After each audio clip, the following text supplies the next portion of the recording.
kakilala na ipakilala sa atin ang katotohanan ng ating Panginoon Kristo. Siya ang katotohanan. Kailangan magsipanatili tayo sa kanyang mga salita.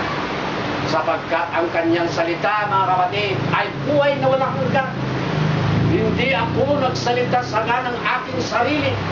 Kung ano ang sinabi ng aking Ama, ganun ko sasabihin. Kung ano sinalita ng aking Ama, ganun ko rin sasalita. Sapagkat nalalaman ko na ang kanyang utos ay buhay na walang hanggan. Lahat ng aking mga narinig, ito ang binabalita ko sa inyo. Yun ang sinasabi ng ating Panginoon. Napakaliwanag. Ngayon, maliban dyan, marami ng iba't ibang talinghagang sinabi ng ating Panginoon Kristo. Nagsalita ng isang talinghaga. Dahil dito, kalalaman natin ang talinghagang ito. Ayon dito sa sulat ni Matthew. Ito.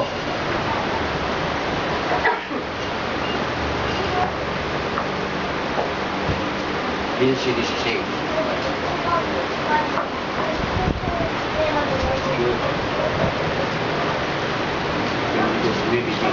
So, nang magkagayo sinabi niya sa kanyang mga lipid, nahahanda na ang kasalan, ngunit hindi karapat-dapat ang mga inanyayahan. Magsiparoon nga kayo sa mga likuang kalansangan at anyayahan ninyo sa piging ng kasalan ang lahat ninyong masumpungan. At nagsilabas ang mga alipin niyaon sa mga lansangan at kanilang tinipo ng lahat nilang nasumpungan. Masamaman at mabubuti ay napno ng mga panauhin ang kasalan. Dito'y maliwanag, mga kapatid. Ang mga alipin ay nagsilabas dahil sa utos ng Ama o ang Hari.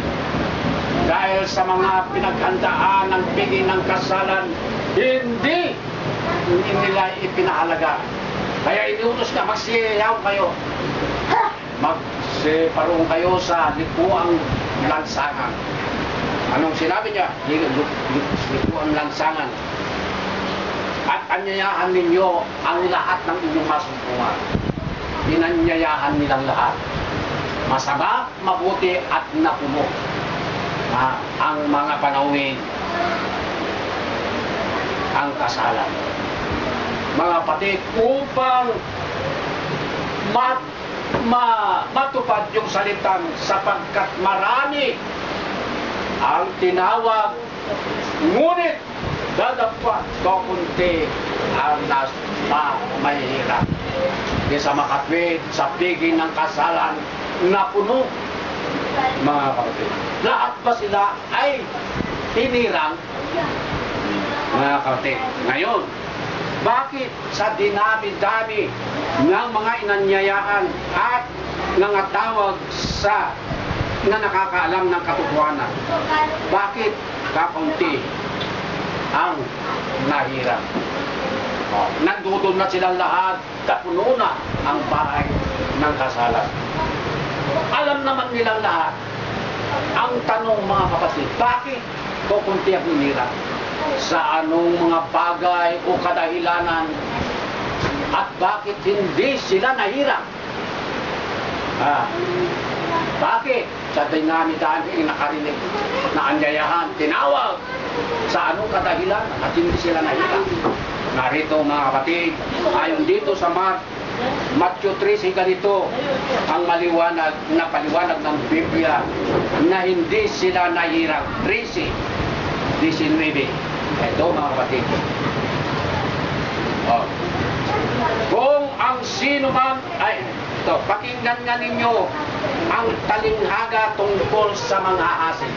Ano ang ating nabasa dito? Narinig ninyo? Narito ang talinghaga tungkol sa mga asin. Anong ibig sabihin nun? Isang mga asik o ama nag-asik ng bindi. Ngayon, sa mga nag-asik, kasi yung nag-asik, anong sinabi niya? Paliwanag niya, ito. Kung ang sino man ay nakikinig ng salita ng kaharian at ito'y hindi niya napag-uunawa, ay pinaruroonan ng masama at inaagaw ang nahasik sa kanyang puso. Ito yaong nahasik sa tabi ng daan. Ngayon mga kapatid, sino man nakakarinig ng salita ng kaharian?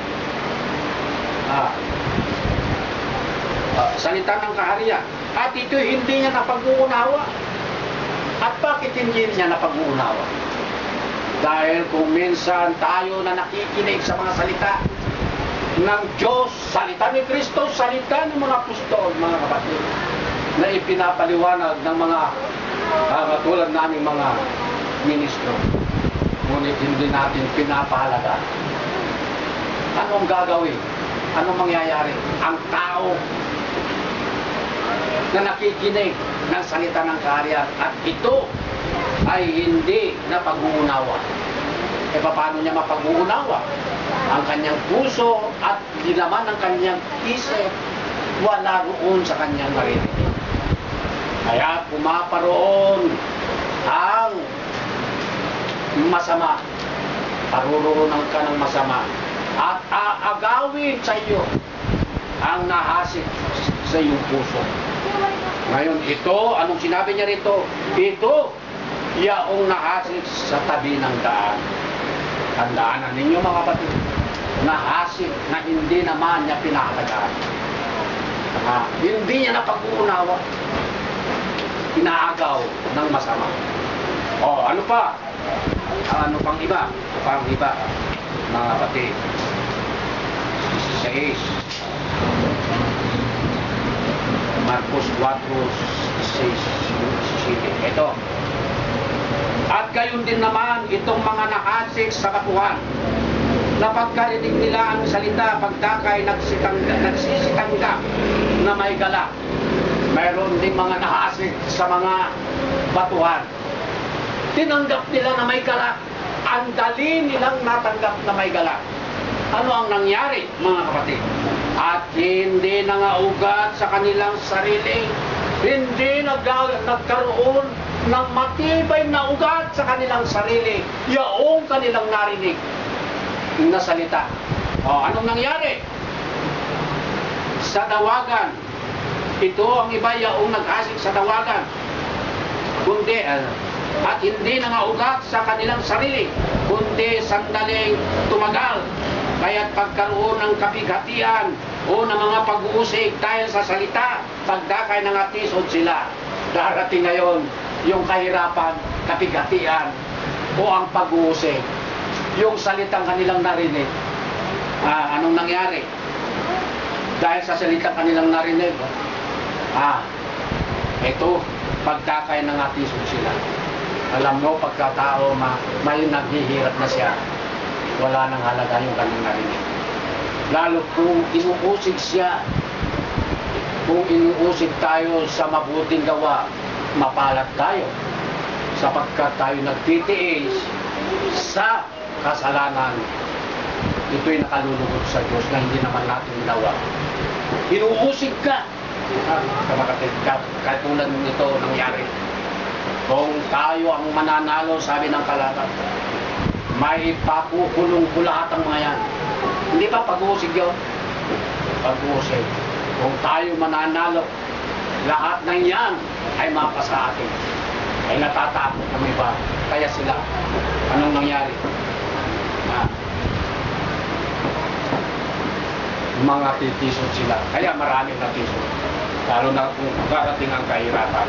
Maliban pa riyan, ito pa ang sinasabi ng banal na kasulatan. Dito yung ating nalalaman patungkol dito sa talinghaga sa pag-aasik, mga kapatid, na kung paano hindi sila nagtagal, hindi sila nangaugat at hindi sila napili at nahirap buhin nahirap. Dito pa, ito. At ang nahulog sa dawagan, yung nahulog, yung inihatid o ang binhi na nahulog sa dawagan, ay ito ang nangakikinig. Nakikinig At samantalang sila'y nagsisiyaon sa kanilang lakad, ay iniinis sila ng mga pagsusumakit at mga kayamanan at mga kalayawan sa buhay na ito, at hindi nangagbubungan ng kasagdalan. may nangyayari din mga kapatid, yung nahasip at